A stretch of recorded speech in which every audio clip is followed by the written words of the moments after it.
मंडळी नमस्कार. GM news मध्ये तुम्हा सर्वांचं अगदी मनापासून स्वागत. जसं आता आपण बघतो आहे की जी काही मुलं आहेत, जे खेळाडू आहेत, त्यांना बरेचदा खेळताना इंजुरी होत असते किंवा काही अपघात घडत असतात. पण ते अपघात आपण जर टाळू शकलो किंवा ते अपघात जर झालेच तर आपण नेमकं काय करायला पाहिजे, कुठल्या गोष्टींची काळजी घ्यायला पाहिजे, याच सगळ्या गोष्टींवरती आज आपण चर्चा करणार आहोत. मी आज आहे न्यूरॉन हॉस्पिटल अकोला येथे. न्यूरॉन हॉस्पिटल अकोला डॉक्टर यश धनवानी अस्थिरोग तज्ञ यांचे स्पोर्ट इंजुरी सेंटर आता न्यूरॉन हॉस्पिटल अकोला येथे MBBS, MS ortho, DNB ortho, FIS Nagpur, consultant arthroscopy and sport injury, fellow in shoulder surgery, Scotland UK. उपलब्ध सुविधा: फ्रॅक्चर, दुर्बिणीद्वारे शस्त्रक्रिया, जॉइंट रिप्लेसमेंट सर्जरी, गुडघ्यांच्या शस्त्रक्रिया, खांद्यांवर शस्त्रक्रिया, एक्स-रे, पाठीच्या व मणक्याच्या समस्या, तसेच आर्थ्रोस्कोपी, मॉड्युलर ऑपरेशन थिएटर आणि सियाम मशीन या सर्व सुविधा आता एकाच छताखाली उपलब्ध. आमची वैशिष्ट्ये: संपूर्ण वातानुकूलित रुग्णालय, मॉड्युलर ऑपरेशन थिएटर, विशेष न्यूरो ICU, वातानुकूलित सामान्य ward, stroke scan, CT scan, neuro physiology unit, neuro habilitation physiotherapy आणि 24 तास सेवा उपलब्ध. न्यूरॉन हॉस्पिटल, ब्रेन आणि स्पाइन सेंटर, कोठारी कॉन्व्हेंट समोर, पारसकर शोरूमच्या मागे, लक्ष्मीनगर, गौरक्षण रोड, अकोला. नोंदणीसाठी संपर्क 82 63 00 21 69. तर एक वेळ अवश्य भेट द्या. Neuron hospital, brain and spine centre, Akola.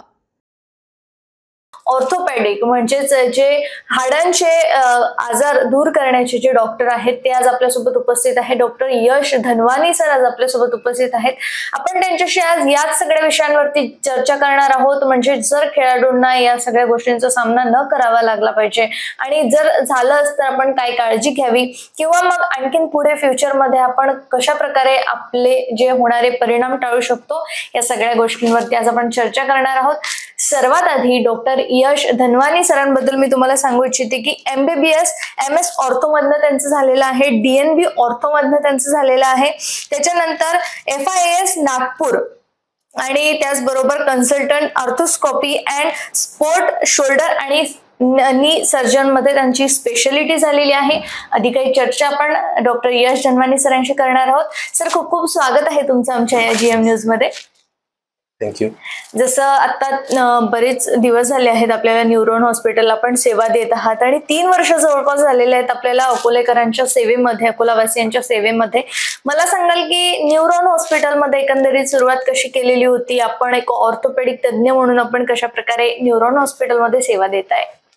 Neuron हॉस्पिटलमध्ये आपण ऑर्थोपेडिक्सचं जे काम आहे ते 6 महिन्या आधी सुरू केलंय. बरं. त्याच्या आधी आपण GMC अकोला तिकडे आपण सर्व करत होतो आणि मी माझं क्लिनिक उघडलं होतं रामदास पेठला. त्याच्यानंतर मला OTची गरज होती, म्हणजे ऑपरेशन थिएटरची गरज होती. आपल्याला इकडे ऑपरेशन थिएटर रेडी आहेत. तर आपण हे 6 महिन्यापासून इकडे ऑपरेशन म्हणजे ऑर्थोपेडिक मध्ये जे ऑपरेटिव्ह वर्क असते ते पण इकडे सुरू केलेलं आहे. आणि इमर्जन्सी सर्व्हिसेस म्हणून 24/7 जे फॅसिलिटी असते ऑर्थोपेडिक मध्ये, रात्री कोणी पडला, काय कोणाचा ऍक्सिडेंट झाला, राऊंड द क्लॉक जे सर्व्हिसेस असतात ऑर्थोपेडिक मध्ये ते आपण इकडे सुरू केलेलं आहे. बिलकुल. तर अजून 6 महिने झाले आपल्याला इकडे करायला. म्हणजे 6 महिन्यांपासून आपण न्यूरॉन हॉस्पिटलला सेवा देताय एक ऑर्थोपेडिक तज्ञ म्हणून. सर, मला आणखीन हे विचारायचं आहे की काय काय ट्रीटमेंट आणखीन इथे केली जाते? जसं हाडांचे आजार किंवा मग जे काही रिप्लेसमेंटचे आजार आहेत, आपण ते करण्यासाठी आपल्या इथे आणखीन काय काय ट्रीटमेंट आपण करताय किंवा कुठल्या कुठल्या आजारांची आपण ट्रीटमेंट देताय लोकांना? पहिले तर म्हणजे आपलं ऑर्थोपेडिक मध्ये कोणीच ऑर्थोपेडिक डॉक्टर म्हणजे फ्रॅक्चरचं ऑपरेशन डॉक्टर सांगतं. फ्रॅक्चरचे पूर्ण काम आपण करतो नॉर्मल ऑर्थोपेडिक सारखं, पण आपण स्पेशलायझेशन जे केलेले आहे ते जे जॉईंटचे प्रॉब्लेम असतात, म्हणजे शोल्डर जॉईंट, नी जॉईंट मध्ये जे प्रॉब्लेम असतात, कोणाचं वयाच्यानं जे संधिवात होतात गुडघ्यामध्ये, कोणाचं जे स्पोर्ट्स इंजुरीमुळे काही गुडघ्यातले लिगामेंट फाटतात, कोणाचे शोल्डरचे लिगामेंट फाटतात, त्याचं आपण स्पेशलायझेशन केलं आहे. तर ती सर्व सर्जरीज आपल्याकडे इकडे न्यूरॉन हॉस्पिटलला आपण करत आहोत. बिलकुल सर, जे काही तुम्ही आता नेमकं सांगितलेलं आहे, कुठले कुठले आजार आपण दूर करतात, पण त्याला लागणाऱ्या जे काही अद्ययावत सुविधा आहेत किंवा ऍडव्हान्स सुविधा आहेत, त्या प्रकारच्या सुविधा आपल्या इथे कुठल्या कुठल्या अवेलेबल आहेत? काय काय मशिनरीज आपल्या इथे अवेलेबल आहेत? तर राऊंड द क्लॉक सर्व्हिसेस म्हणजे round the clock doctor availabilities आहेत. म्हणजे रात्री पण पेशंट आला 4 वाजता पण, तर आपल्याकडचे जे ज्युनियर डॉक्टर्स आहेत ते पेशंटला स्टेबलाइज करून घेतात, नंतर सकाळी स्पेशलिस्ट डॉक्टर येऊन बघतात. फ्रॅक्चरसाठी जे एक्सरेज लागतात, सिटी स्कॅन कोणाला लागलं तर ते सर्व फॅसिलिटीज आहेत. कधी कधी पेशंटला मोर दॅन 1 इंजुरीज, ज्याला आपण पॉलिट्रॉमा म्हणतो तसं असते, म्हणजे हेड इंजुरी सोबत, म्हणजे डोक्याला मार आहे त्याच्यासोबत काही फ्रॅक्चर आहे, तर हे सर्व एका छताखाली आपल्याकडे इकडे होते. डोक्यासाठी जर सिटी स्कॅन लागत असेल तर तिकडे इकडे खाली सिटी स्कॅन आहे आपल्याकडे, तेव्हा सिटी स्कॅन होऊन जाते, तेव्हाच एक्सरे होऊन जाते. आणि पेशंटचं स्टेबलायझेशन, जर पेशंट खूप क्रिटिकल आहे, त्यांना जर आयसीयू लागत असेल तर आपल्याकडे आयसीयू फॅसिलिटीज आहेत. काही इमर्जन्सी सर्जरी जर लागली तर डॉक्टर येऊन इकडे रात्री इमर्जन्सी सर्व्हिसेस पण करू शकतात, सर्जरीज पण करू शकतात. म्हणजे 24/7 OT फॅसिलिटीज आहेत. तर हे सर्व आपल्याकडे आहे. त्याच्यासोबत आपण इकडे पेशंट अफोर्डेबिलिटी अनुसार आपण जनरल वॉर्ड पण ठेवला आहे आणि स्पेशल रूम पण आहे. बरं, जसं सरांनी सांगितलेलं आहे की 24 तास अद्ययावत सुविधा तुम्हाला इथे मिळणार आहे आणि एकाच छताखाली जवळपास सगळ्या सुविधा तुम्हाला देण्याचा न्यूरॉन हॉस्पिटलचा हा जो मानस आहे. तर सर, मला आता हे विचारायचं आहे की जी स्पेशालिटी आहे तुमची किंवा जे एज्युकेशन बद्दल मी दर्शकांना तर सांगितलेलंच आहे, पण मला तुमच्याकडनंही आणखीन जाणून घ्यायचं आहे की काय काय स्पेशालिटी आपल्याला झालेली आहे, ती कुठनं आपण घेतलेली आहे आणि आपलं प्रशिक्षण सुद्धा कुठनं झालंय? माझं जसं MBBS जे आहे ते शासकीय वैद्यकीय महाविद्यालय अकोल्याहून झालं. त्याच्यानंतर मी माझं MS ऑर्थोपेडिक करायला मी NKB साळवे, म्हणजे ज्याला लता मंगेशकर म्हणून ओळखतात लोक, नागपूरमध्ये एक हॉस्पिटल आहे, तिकडे केलं माझं MS ऑर्थोपेडिक्स. त्याच्यानंतर DNB ऑर्थोपेडिक मध्ये ऍडिशनली डिग्री असते, त्या DNB ऑर्थोपेडिक केलं. त्याच्यानंतर आपण स्पेशलायझेशन म्हणून तिकडे डॉक्टर विक्रम सप्रे म्हणून आहेत, त्यांच्या खाली आपण ट्रेनिंग घेतली. आणि त्या ट्रेनिंग नंतर प्रॅक्टिस करण्यासाठी आपण सावंगी दत्ता मेघे हॉस्पिटल सावंगीला आपण 1 वर्ष लेक्चररशिप केली. ते झाल्यानंतर आपण अकोल्याला आलो आणि अकोल्यामध्ये पण आता 2 वर्ष होत आले आपण ते काम करत. बिलकुल सर, आता आपण चर्चेला थोडंसं वेगळं वळून देऊयात. आपण सरांबद्दल माहिती ऐकलेली आहे आणि ऑर्थोशी रिलेटेड कुठले कुठले आजार आणि कशा प्रकारे इथे उपचार केले जातात ते सुद्धा आपण आता ऐकलंय. पण सर, आता मला सांगाल की जसं मी सुरुवातीला सांगितलेलं आहे, जे खेळाडू आहेत, कारण आता भरपूर खेळाडू झालेले आहेत, खेळाडूंची संख्या दिवसेंदिवस वाढते आहे, पण तेवढं प्रोटेक्शन किंवा मग तेवढी सेफ्टी त्या लोकांना मिळत नाहीये. तर या गोष्टीबद्दल मला तुम्हाला विचारायचं आहे की जर हे जे खेळाडू आहेत त्यांना एखाद्या वेळेस अपघात घडलाच किंवा काही मार लागला, काही इंजुरीज झाली, तर मग या खेळाडूंनी कशा प्रकारे आपण काळजी घ्यायला पाहिजे? काय गोष्टी आहेत ज्या आपण अतिशय लक्षात घेऊन त्याच्यावरती फोकस करायला पाहिजे? स्पोर्ट्स इंजुरी जे अवेअरनेस आहे ते आतापर्यंत काही एवढं अवेअरनेस झालं नाहीये. आपल्याकडे लोक पोलीस भरती मारतात, आपल्याकडे लोक लहान मुलं काही खेळायला जातात डिस्ट्रिक्ट लेवल, स्टेट लेवल, त्यांना इंजुरी झाली आणि त्यांची नेक्स्ट कॉम्पिटिशन जर 6 महिन्यात आहे तर ते हरी करतात. रिहॅबिलिटेशन न झाल्या ते परत खेळणं सुरू करतात. तर ह्याच्यामध्ये खूप गैरसमज आहे लोकांमध्ये आणि लॅक ऑफ नॉलेज आहे असं मला वाटते. स्पोर्ट्स इंजुरी झाल्यानंतर असं कधी होत नाही की पेशंट परत कधी खेळणार नाही. फुटबॉल प्लेअर मध्ये जर आपण बघितलं त्यांच्या आयुष्यात कमीत कमी 2दा त्यांचं ACL टेअर म्हणजे लिगामेंट, जे गुडघ्यातलं लिगामेंट असतं ते फाटतेच, पण ते परत कधी खेळत नाही असं कधी होत नाही. बिलकुल, तो खेळतोच कारण त्याची इच्छा राहतेच ना पुन्हा पुन्हा खेळ. त्याच्यामध्ये कसं आहे की जर आपला फाटला पण, जर लिगामेंट फाटला, काही गादी फाटली, तर प्रायमरी मॅनेजमेंट घ्यायची डॉक्टरांकडे जाऊन. त्यांनी ऍडवाइस केल्याप्रमाणे त्याचा MRI काढायचा, त्याचा proper treatment, surgical, non surgical, what ever ते करून घ्यायचं. त्याच्यानंतर त्याचं रिहॅबिलिटेशन म्हणजे ऑपरेशन आणि पडायच्या आधी आपली जे स्ट्रेंथ होती तेवढी परत रिगेन करून आपल्याला परत खेळायला सुरू करायचं आहे. कारण जर आपण स्ट्रेंथ परत न घेता आणि रिहॅबिलिटेशन परत न करता आपण परत खेळायला सुरू केलं तर रिपीटेड स्पोर्ट्स इंजुरीज होण्याचे चान्सेस असतात. बिलकुल. तर तेवढं फक्त एक लक्षात ठेवावे की स्पोर्ट्स इंजुरी झाली तर झाल्या डॉक्टरांना भेटा, त्यांच्याकडून एकदा कन्फर्म करून घ्या की ती इंजुरी तेवढी सिव्हिअर आहे की नाही आहे. मग त्यांच्या सांगितल्याप्रमाणे आपण रिहॅबिलिटेशन करून परत खेळायला सुरू करू शकतो. सर, आता जसं तुम्ही सांगितलेलं आहे की ज्या काही इंजुरीज झाल्या त्याच्यानंतर नेमकं काय दक्षता घेऊन आपण पुन्हा खेळायला पाहिजे, पण त्यासोबत जर वारंवार आपला जर खांदा निखळत असेल किंवा खांदा निखळणे आपण ज्याला म्हणत असतो, 2 किंवा 2पेक्षा जास्त जर वारंवार आपला खांदा निखळत असेल तर आपण काय काळजी घ्यावी किंवा मग काय करावं? शोल्डर डिस्लोकेशन खूप कॉमन प्रॉब्लेम आहेत. स्पोर्ट्स पर्सन मध्ये असतात, बॉलर्स मध्ये असतात, काही थ्रोअर्स मध्ये, जेव्हलिन थ्रोअर्स यांच्यामध्ये खूप कॉमनली असते. तर शोल्डर डिस्लोकेशन म्हणजे खूप कॉमन आहेत कारण शोल्डर अनस्टेबल जॉईंट आहे. तर शोल्डर डिस्लोकेशन एक वेळा झाला तर ओके आहे, ते पुन्हा जर होत असेल तर त्याच्यामध्ये एक नॉर्मली लिगामेंट असते ते फाटून जाते. तर त्याची दुर्बीनद्वारे सर्जरी होते. ते दुर्बीनद्वारे सर्जरी झाल्यानंतर ते निखळणं बंद होऊन जाते. तर तेवढं फक्त एकदा MRI करून की ते लिगामेंट आपलं फाटलंय का तेवढा ऐकला कन्फर्म केला आपण आणि त्याच्यावर एक सर्जरी, नॉर्मल सर्जरी, एक तासाची सर्जरी असते. ते आतमध्ये जाऊन त्या लिगामेंटला परत आपण त्या हाडाशी जोडतो. तेवढा झाला की रिहॅबिलिटेशन असते 1-2 महिन्याचं. त्याच्यानंतर पेशंट परत खेळायला सुरू करू शकतो.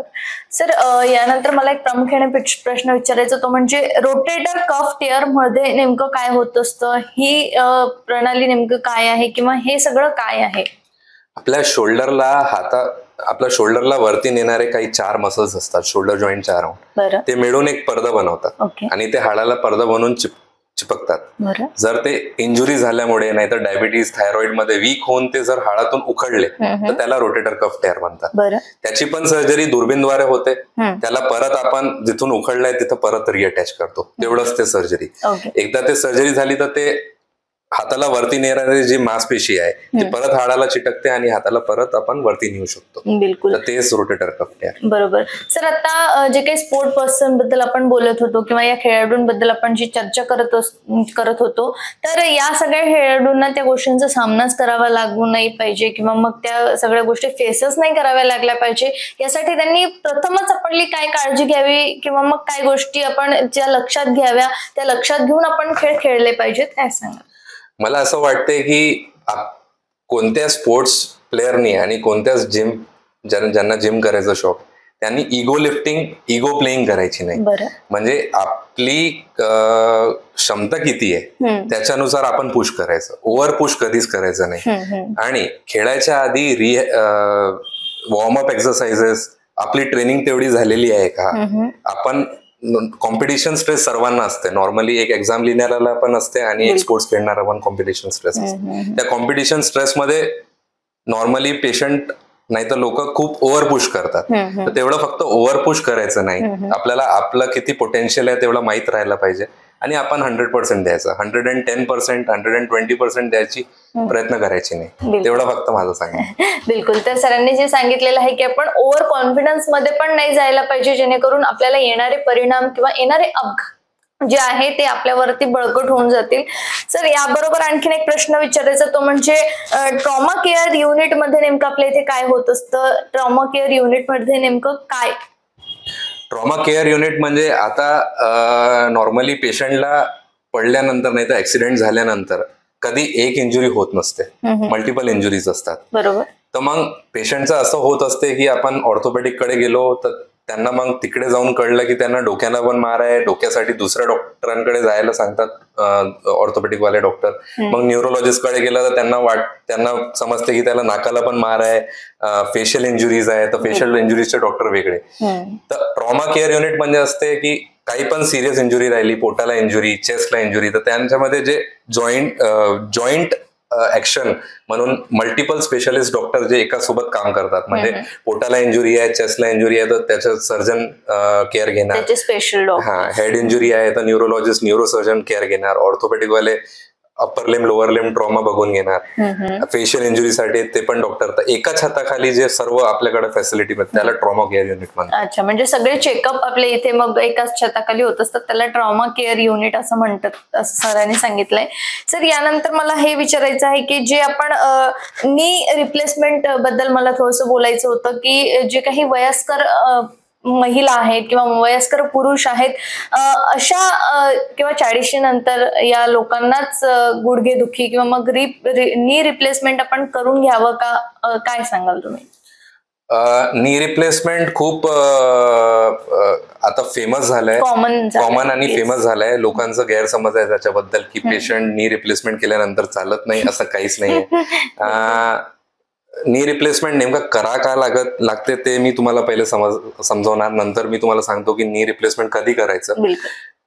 पहिले तर नी रिप्लेसमेंट लागणार कोणाला आहे, ज्यांचं गुडघं त्याच्यामध्ये गॅप, आणि ज्याला नॉर्मली डॉक्टर गॅप कमी झाला म्हणून सांगतात. नॉर्मली नी जॉईंट मध्ये गादी असते, ते जसं आपले केस पांढरे पडतात तसं गुडघं पण आपलं ओल्ड होते, त्याचं पण एजिंग होते. तर गुडघा एकदा त्याच्यामध्ये म्हणजे त्याची झीज होते, तर ते गुडघा जर झिजून गेला आणि हाडावर लागत आहे, त्याचा गॅप पूर्ण संपला आणि त्याच्यामुळे नी जॉईंट पेन खूप जास्त आहे. म्हणजे आपल्याला नॉर्मल त्रास होत आहे, नॉर्मल पेक्षा जास्त पेन किलर घ्यावं लागत आहे, जे आपल्या किडनी लिव्हरवर परिणाम होत आहे त्याचं.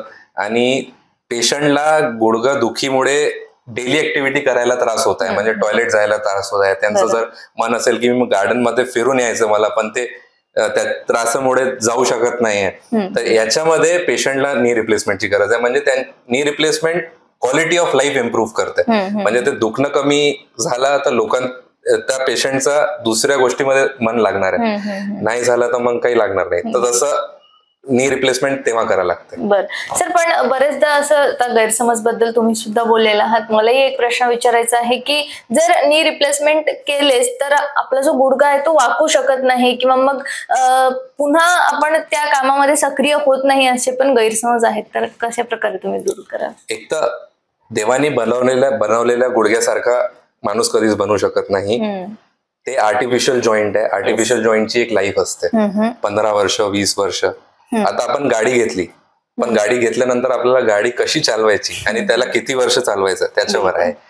आता पेशंटला नी रिप्लेसमेंटच्या पेशंटला आम्ही फक्त एवढं ऍडवाइस देतो की तुम्ही खाली बसू नका, कारण त्या गुडघ्यावर जे आपण आर्टिफिशियली टाकलेलं आहे त्याच्यावर प्रेशर आला तर ते लवकर खराब होईल, तेवढंच फक्त. तर आमचं याच्यामध्ये गुडघा वाकवायचा नाही, म्हणजे 90 डिग्री पासून जास्त वाकवायचा नाही. त्याच्यामध्ये सांगण्याचा एकच हेतू असते की त्याच्यामध्ये पेशंटचं जे आपण आर्टिफिशियली गुडघा टाकलंय ते थोडंसं लॉंग चाललं पाहिजे. म्हणजे आपण जर आज ऑपरेशन केलं तर एक 15 वर्ष तरी पेशंटनं काढावं त्या गुडघ्यावर, तर तेवढं फक्त आहे. आणि गुडघा वाकत नाही असं नाहीये. एक आपल्याला जितकं आपल्याला डेली ऍक्टिव्हिटीमध्ये गुडघा वाकवायला पाहिजे तेवढं, जितकं पाहिजे आपल्याला, जितके डिग्री पाहिजे तेवढं आपण वाकू शकतो.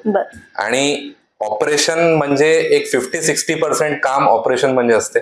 आणि त्याच्यानंतर जे फिजिओथेरपी आणि रिहॅबिलिटेशन त्याच्यानंतरचे 2 महिने ते 40% काम करते. खूप पेशंट्स नी रिप्लेसमेंट करून घेतात, त्याच्यानंतर फिजिओथेरपी होत नाही, व्यायाम होत नाही, म्हणून त्यांचं तेवढं रेंज आणि तेवढं रिझल्ट भेटत नाही. तर माझं असं म्हणणं आहे की तुम्ही नी रिप्लेसमेंट करा, त्याच्यासोबत म्हणजे 60% म्हणजे नी रिप्लेसमेंट आणि 40% म्हणजे त्याच्यानंतरचा व्यायाम, हे मिळून तुम्हाला रिझल्ट भेटणार आहे. बरं सर, किती दिवसांमध्ये म्हणजे जर ऑपरेशन झालं तर किती दिवसांच्या नंतर आपले गुडघे दुखी थांबून जाईल किंवा मग आपण पेशंट जो आहे तो पूर्णपणे बरा होईल? आणि जर या गुडघेदुखीचं ऑपरेशन झालंच तर नेमकी मग काय काळजी घ्यावी? ऑपरेशन झाल्यानंतर कुठल्या गोष्टींची दक्षता आपण घ्यावी? नी रिप्लेसमेंट झाल्यानंतर लगेच आम्ही दुसऱ्या दिवशी पेशंटला चालवतो, पूर्ण वजन देऊन दोन्ही पायावर. तर पेशंट दुसऱ्या दिवसापासून त्यांचं डेली ऍक्टिव्हिटी, टॉयलेटिंग ते सर्व करू शकतो स्वतःच वॉकरवर. ठीक आहे, म्हणजे ऍटलिस्ट बेडवरून ते टॉयलेट पर्यंत जाऊ शकतात, कमोडवर बसून त्यांचं टॉयलेटिंग वगैरे करू शकतात. तर दुसऱ्या दिवसापासून मोबिलायझेशन सुरू होऊन जाते. काळजी म्हणजे एक तर सर्जिकल पेन काही दिवस असू शकते, म्हणजे सर्जिकल पेन एक जवळपास 15 दिवस असू शकते. सर्जिकल पेन म्हणजे ऑपरेशन म्हणजे जे आपण चिरा मारलाय त्याच्यामध्ये दुखणं, पण गुडघा दुखी जे आपलं जॉईंट खराब झालं होतं त्याच्यामुळे जे दुखत होतं ते लगेच थांबून जातं. 2 महिन्यानंतर पेशंटचं पेन ऑलमोस्ट, जर चांगल्यानं फिजिओथेरपी केलं तर ऑलमोस्ट एक 70-80% पूर्ण निघून जातं. बिलकुल. आणि येणाऱ्या 6 महिन्यात पूर्णच निघून जातं. सर, रोबोटिक नी रिप्लेसमेंट ही सर्जरी नेमकी कशी होत असते, किंवा मग याच्यामध्ये रोबोट ही सर्जरी करत असतात का, मला याबद्दल विचारायचं. रोबोट बघा, रोबोट बनवला माणसानंच आहे, तर ते त्याला इनपुट द्यायला तिकडे आमचं असणं खूप हे आहे. ते कॅल्क्युलेशन पार्ट जे आहेत नी रिप्लेसमेंट मध्ये, अँगल कॅल्क्युलेशन्स आणि पाय ज्यांचं वाकून जाते, वाकडं होऊन जाते, आतमध्ये बोईंग होऊन जाते, तर तेवढं सरळ करायला किती डिग्रीनं सरळ करायचंय तेवढं कॅल्क्युलेशन आपल्याला रोबोट करून देतं. एक 20-30% काम रोबोट करतं, राहिलेला 80% तुम्हालाच करावं लागतं. चालेल. तर सरांनी सांगितलेलं आहे की जी रोबोटिक नी रिप्लेसमेंट ही जी सर्जरी असते, किंवा मग रोबोटिक ज्या काही सर्जरीज असतात त्याला पूर्णतः लक्ष देण्याचं काम हे डॉक्टर्स करत असतात.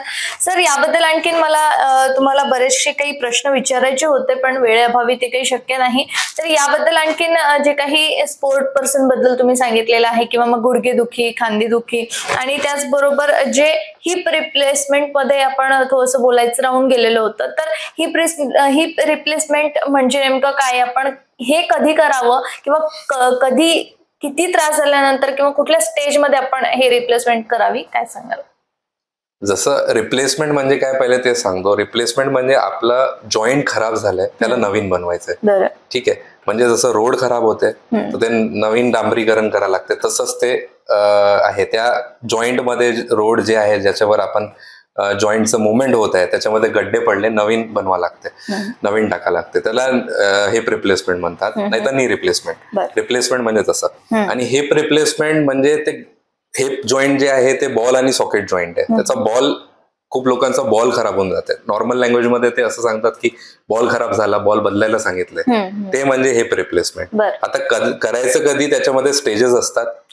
स्टेज 1 to स्टेज 4 असते. आपण स्टेज 3, स्टेज 4 मध्ये आपण हिप रिप्लेसमेंट, कोणताच रिप्लेसमेंट सर्जरी इमर्जन्सी नसते. तर म्हणजे लोकांनी हे डोक्यातून काढावं की आपल्याला आजच उद्याच रिप्लेसमेंट करायला लागतं. ते पेशंटला किती गरजेचं आहे ते खूप महत्वाचं आहे, की पेशंटला किती वाटत आहे की आपल्याला रिप्लेसमेंट करायला पाहिजे. ठीक. तर पेशंटचा हिप जॉईंट जर खराब झाला आणि त्याला मांडी घालून बसता येत नाहीये, खाली बसता येत नाहीये, इंडियन स्टाईल टॉयलेटमध्ये बसता येत नाही, तेव्हा हिप रिप्लेसमेंट करायला. तर सरांनी सांगितलेलं आहे, जर इंडियन टॉयलेट आपल्या घरामध्ये असतील तर आपल्याला त्याच्यामध्ये बसण्यासाठी त्रास होत असेल तर आपण हिप रिप्लेसमेंट करण्याचा सल्ला, किंवा मग आपण हिप रिप्लेसमेंट करून घ्यावी. सर, यावेळेस अनेक दर्शक आपल्याला GM न्यूजच्या माध्यमातून बघत आहेत. आपल्याला या सगळ्या गोष्टींची गरजच पडू नये, किंवा मग आपल्याला रिप्लेसमेंटचीच गरज पडू नये, यासाठी आपण दैनंदिन जी जीवनशैली आहे ती कशी असायला पाहिजे, किंवा मग कुठल्या गोष्टींचा, आहारांचा समावेश आपण आपल्या जीवनामध्ये करून घ्यायला पाहिजे, कुठल्या प्रकारचे व्यायाम आपण करायला पाहिजे, काय सांगाल. मला असं वाटतं की आता जर नी संधिवाताचा, म्हणजे गुडघ्यामध्ये संधिवाताचा जर आपण विषय घेतला, तर गुडघ्यासाठी काय चांगलं आहे आणि काय त्याच्यामध्ये संधिवात घालणार आहे, वाढवणार आहे, ते मी तुम्हाला सांगतो. जेव्हा आपण खाली बसतो, मांडी घालून बसतो, इंडियन स्टाईल टॉयलेट मध्ये बसतो, पायऱ्यांचं जास्त, आपण पायरी चढणं जास्त आहे, याच्यामध्ये सर्वांमध्ये ते गुडघ्यांचं झिजणं जास्त होत आहे. तर हे जे प्रोसेस आहे, गुडघे झिजण्याची प्रोसेस, नाही तर नी जॉईंट एजिंग ज्याला म्हणतात आपण, ऑस्टिओआर्थरायटिस, हे सर्व हे केल्यानंतर वाढतात. तर हे सर्व आपण टाळावं. Weight is a important factor. तर जर पेशंटचा वेट, त्याचं हाईट, वजन, जर वजन जास्त आहे पेशंटचं तर त्यांनी तिकडे लक्ष द्यावे. 10 किलो, 15 किलो, 20 किलो ते मोजून घ्यावे न्यूट्रिशनिस्ट कडून, आणि ते तेवढं कमी करायचं. आणि काही व्यायाम असतात, सायकलिंग चांगलं असते, स्विमिंग चांगलं असते गुडघ्यासाठी. हे सर्व आपण एक 40-50च्या नंतर सुरू केलं तर आपल्याला 60-70 ला गेल्यानंतर आपल्याला नी रिप्लेसमेंट कदाचित लागणार नाही. बिलकुल.